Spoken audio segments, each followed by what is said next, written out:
Okay, so for each question, the most important thing to do to start with is to draw a diagram. So I've drawn a simplified diagram here.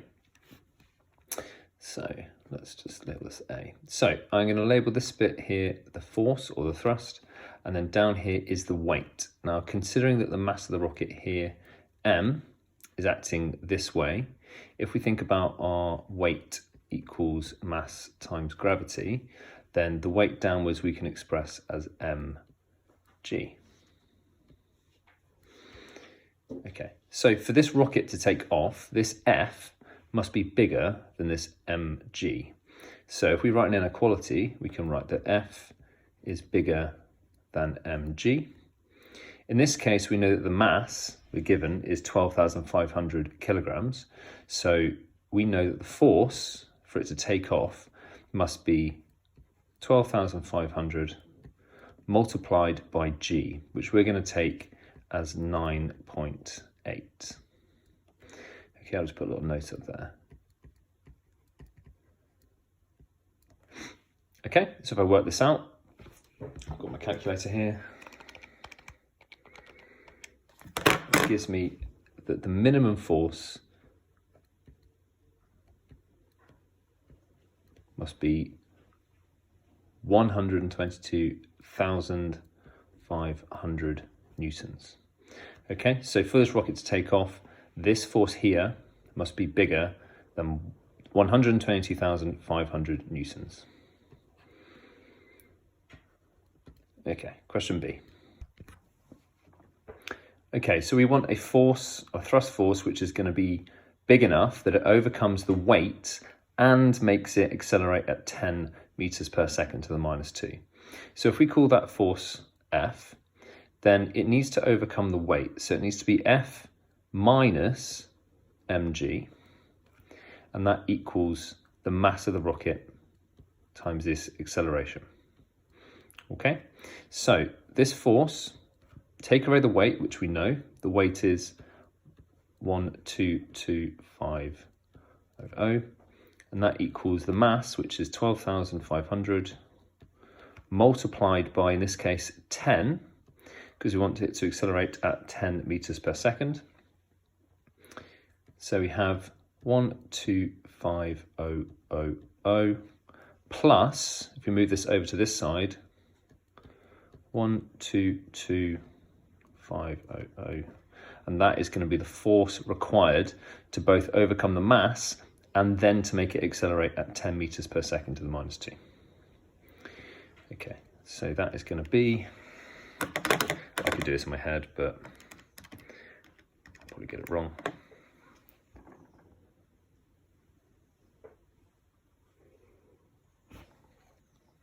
I've done it wrong. So that's going to be 125,000 plus 122,500.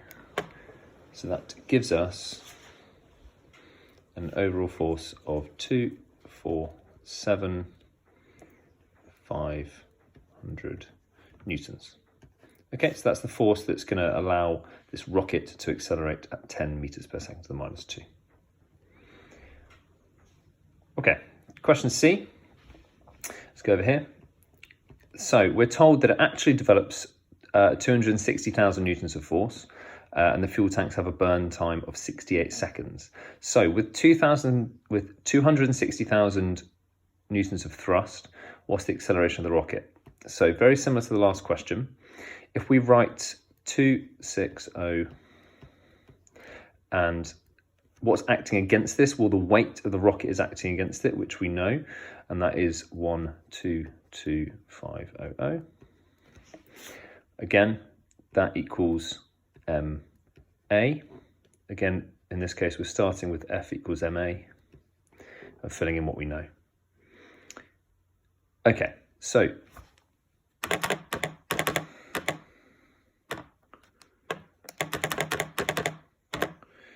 this gives me on this side 137,500, and that equals our mass, which is still the same. Our mass is 125,000 A. Okay, so to find A, it should be obvious. We divide this number here by the mass.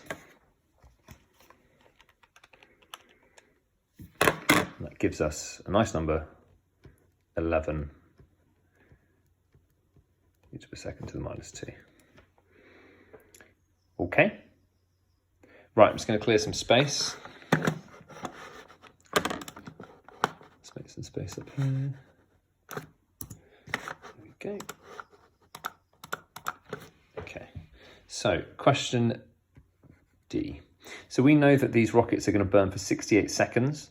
So we're making a few assumptions here, but we can think about this using a SUVAT. We know what the initial velocity is. It's 0. We know what the acceleration is. It's 11. So if I write my SUVAT down here, right, S-U-V-A-T.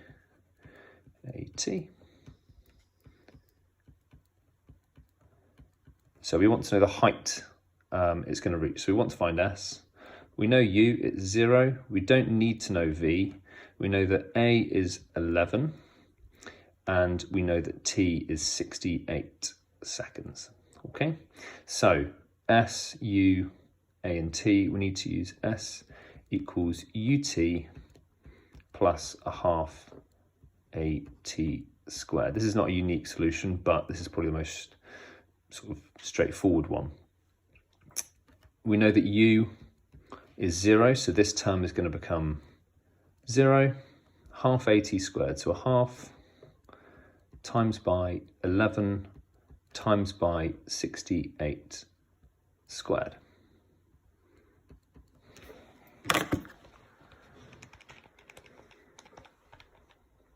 So this gives me an answer of 25,432 meters.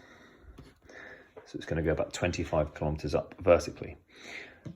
Okay, so a few considerations to make here. How can we improve our model? Well, this is a common question asked in mechanics. How can we improve this model? What considerations can we make? There's a few things we can think about. One of them is an obvious one, air resistance. Okay, we've made a big leap by ignoring air resistance. And that's going to obviously play a big factor. That doesn't just mean up and down, that means side to side as well. Clearly there's going to be air resistance. The other thing to think about is if we're burning fuel, the overall mass of the rocket is actually going to decrease as it burns. So thinking over to question C over here, we divided by the mass to find the acceleration. If the mass is reducing and the thrust stays the same, then surely our acceleration is going to increase. So another thing to think about is the change of mass of the rocket.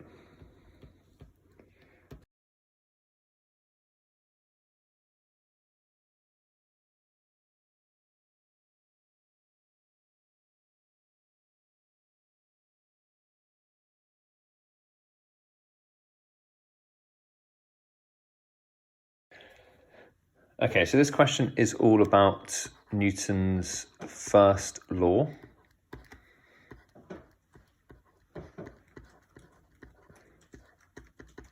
And basically, because we're traveling at a constant speed, so read the question carefully, constant speed, it means that all the forces must be balanced. So if we draw a simplistic model of our aeroplane, here we have our plane, and it has a mass of 300,000 kilograms. It says that the two engines produce 400,000 newtons of thrust.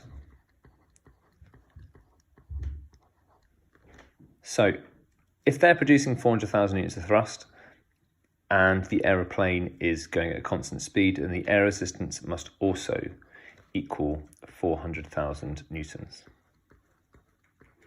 Okay, so question A, the air resistive force, which we'll call R, must equal 400,000 newtons.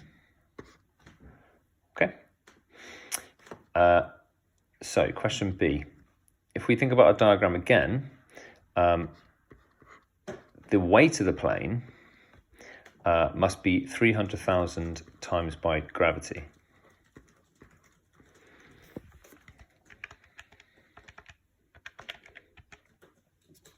Okay, so it's not falling out of the sky and it's not going upwards.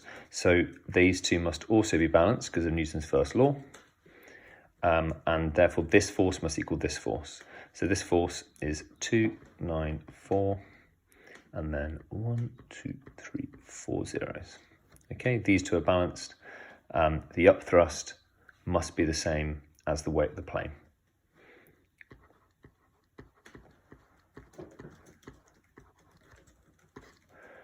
Okay, so this may be quite an unrealistic question, but it's a useful thought exercise. If one engine fails, but the air resistance stays the same, what's going to happen to the plane? Okay, well, in this situation, we've lost half of the thrust. So the thrust going forwards now is only 200,000 newtons, but the air resistance has stayed the same and is 400,000 newtons.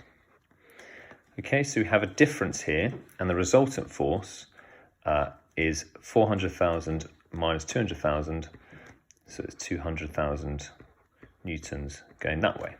So we're going to be decelerating.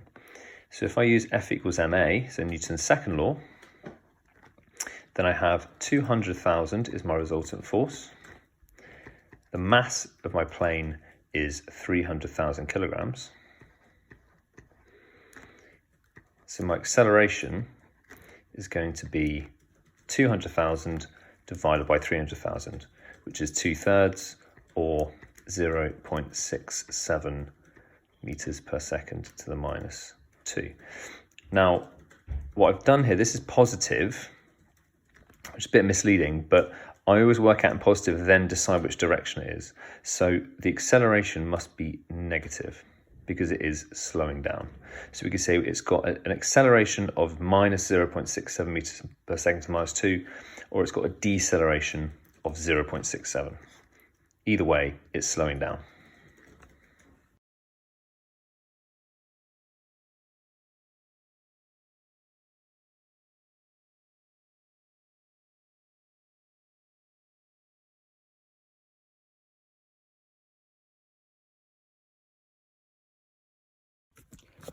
Okay, so this question is a really good example of Newton's third law.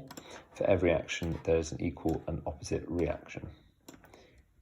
If I do a quick sketch of what's happening from the side, let's take that off. Okay. So question A. So I have this force of 200 newtons pushing into the box and into the wall. Now, because of Newton's third law, there must be an equal and opposite reaction force acting in the direction, this way. So this must be the same, 200 newtons. So we push into the wall with 200 newtons, the wall pushes back with the same amount of force. So the answer to question A, 200 newtons. Okay, for question B, if we just ignore the wall for the moment, and we just have the box on the floor, like so, this has a weight of 100 G. So it's pushing into the floor with 100 G of force, so therefore the floor must be pushing back with exactly the same, 100 G. G is 9.8, so 100 times 9.8 is 980 newtons. Okay, as simple as that. If you push into the wall, it pushes back with the same. Push down on the floor, it pushes back with the same force. Okay, part C is all about Newton's second law. If I suddenly remove the wall, at what rate will the box accelerate? Well, we're assuming there's no friction here, so we have 200 newtons acting on 100 kilograms, so we can write 200 equals 100A. If we divide by 100, we get A equals 2.